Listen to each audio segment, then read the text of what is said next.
بسم الله الرحمن الرحیم. ناظرین السلام علیکم. ناظرین داسې لګي چې په دې امت باندې د الله تعالی ډېره غټه مهرباني ده او خاص کر دا موجود او کم چې را روان امت دی الله تعالی په دوی باندې سپیشل رحم کړی دی. ناظرین نن سبا په دور کې د اهل بیت باره کې ډېر غټ ذکر روان دی. د دوی باره کې ډېر غټ ذکر کیږي چې دا الله او رسول ته ډېر زیات ګران خلق دی، ځکه چې رسول الله وسلم فرمایلی دی چې تاسو قرآن راټینګ کئ او زما اهل بیت راټینګ کئ.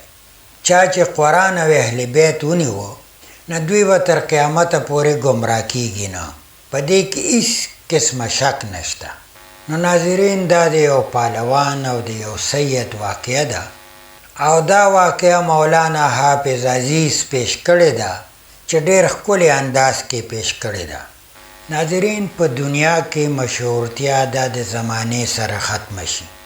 که په دنیا کې ته یو غټ پهلوان یا غټ کرکټر یا غټ فوټبالر یا بل څه د دنیا په کارونو کې مشهوري، نو هغه عرضي مشهورتیا وي او عرضي عزت وي چې هغه تا په دنیا کې حاصل کړی وي او صرف د دنیا پورې محدود وي. د هغې په آخرت کې نه اجرونه شته، نه عزتونه شته، نه ثوابونه شته. ناظرین داسې کارونه په کار دي او هغه د دین په کار دي چې په هغې باندې په آخرت کې اجر او ثوابونه ملاویږي او تر قیامته پورې تا دا امت یادوي. ناظرین دا یو پهلوانو او دی د بغدادو. په دغه زمانه کې یو سیدو چې انتهایی کمزور او ډېر مالی حالت خراب و. نو هغه د یو جماعت عالم هم و. نو یو ورځې د پهلوان مقابلې وي او دا پهلوان د حکومت سپیشل پهلوان او د دنیا یو پهلوان د سره مقابله نشوه کولی. خدای به په یو کال کې مقابلې له رایسته او د دنیا ټولو پهلوانانو له به چیلنج ورکو چې څوک شته چې د ده مقابله وکړي. ډېرو خلکو به تیاری کو خو چونکې د ده نه ګټل ګران. یو ورځ دا مقابلې وي او دا عالم سید هم دالته ولاړو. هر پهلوان یریده. د هر پهلوان دا خیالو چې زه که ورشمه کیدی شي چې زه د ده نه ژوندی رانشم. نو د خپل د مرګ د یارې ده ته د وتو ته تیار نه و. دې سید سوچ کړی دی چې مالی حالت ډېر خراب دی، راشه ته وروځه. څوک خواسم نه وروځي، نو راشه ته وروځه.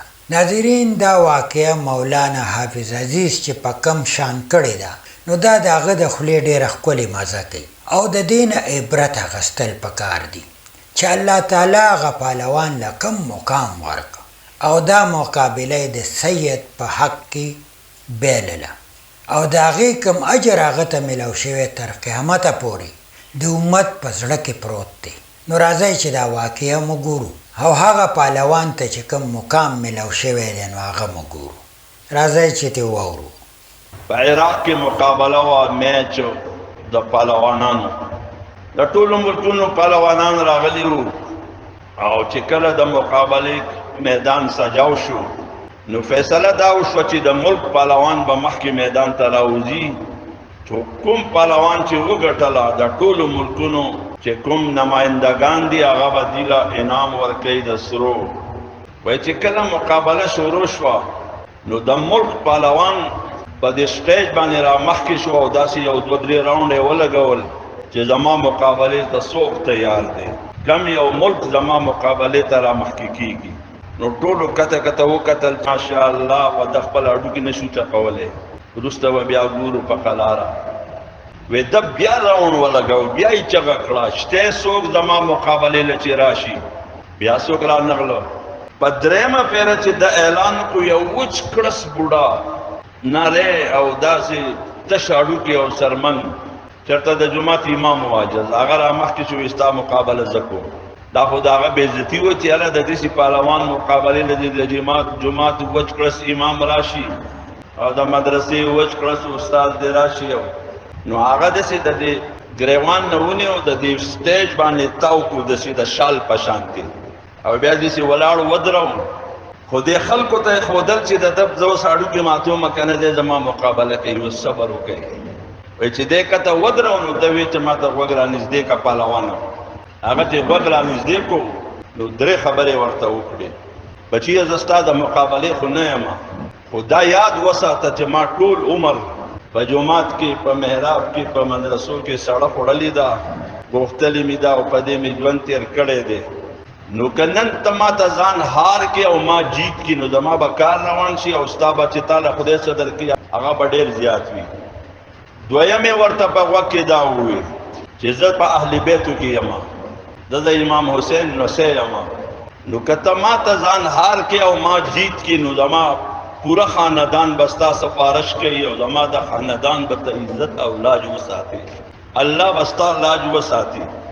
وی پهلوان رنگ په زړېدو شو، په رپېدو شو او راتاو شو.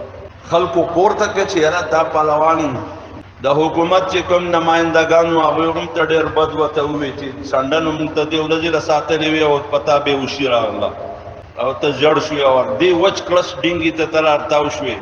هغه مقابله خو بلا مقابله معمولی پې د لاس قدرې ښود او د غیږې سره یې جفت کړی قدرې وو. دا پهلوان الله د وخت قطب وګرځو. د دې پهلوان نوم د حضرت جنید بغدادي رحمت الله علیه او د څلورو سلسلو د تصوف امام دی، امام اعظم.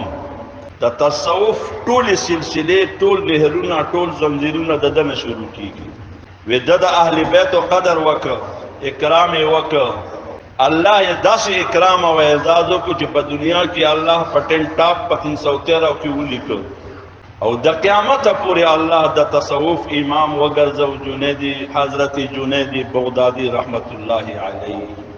نبی علیہ السلام فرمایي زما د اهل بیتو خیال وساتئ، زما د اهل بیتو، زما خاندان.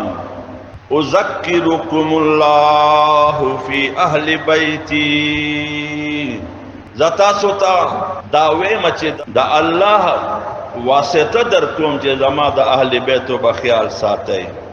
حضرت برا فرمایي ما په خپل سترګو لیدلی دی نبی علیہ السلام به حسن په اوږه باندې کېنو او بیا به وی اللهم انی احبه فاحبه، خدا زه د سره مینه کوم، خدا ته سره مینه وکړي.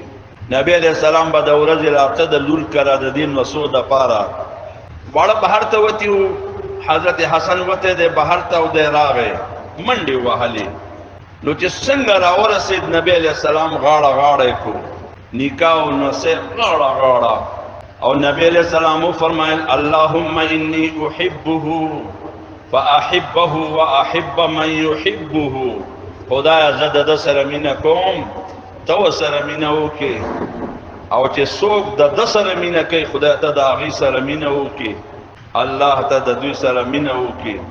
نبی علیہ السلام به فرمایل هما ریحانی من الدنیا، دا د جنت دو ګلونه دي، د جنت خوشبویانې دو ګلونه الله مالا په دنیا کې را کړي دي، حسن او حسین. نو ناظرین دا تاسو واورېدل، په دې مونږ او تاسو پوه شو چې د اهل بیت ډېر قدر عزت پکار دی. دا الله او نبی ته دومره ګران دي چې په دې باندې ډېر غټ غټ انعامات ملاویږي. الله هم غواړي چې د دوی قدر عزت وکړي او نبی هم غواړي چې د دوی قدر عزت وکړي. ناظرین انشاءالله تعالی په دې باندې به عمل کوو او د اهل بیت سره محبت کوو. الله دې وکړي چې مونږ اهل بیت سره محبت وکړو. انشاءالله ناظرین بیا به ملاقات کوم، اجازت غواړم. الله هم خوشحاله آباد لره. السلام علیکم.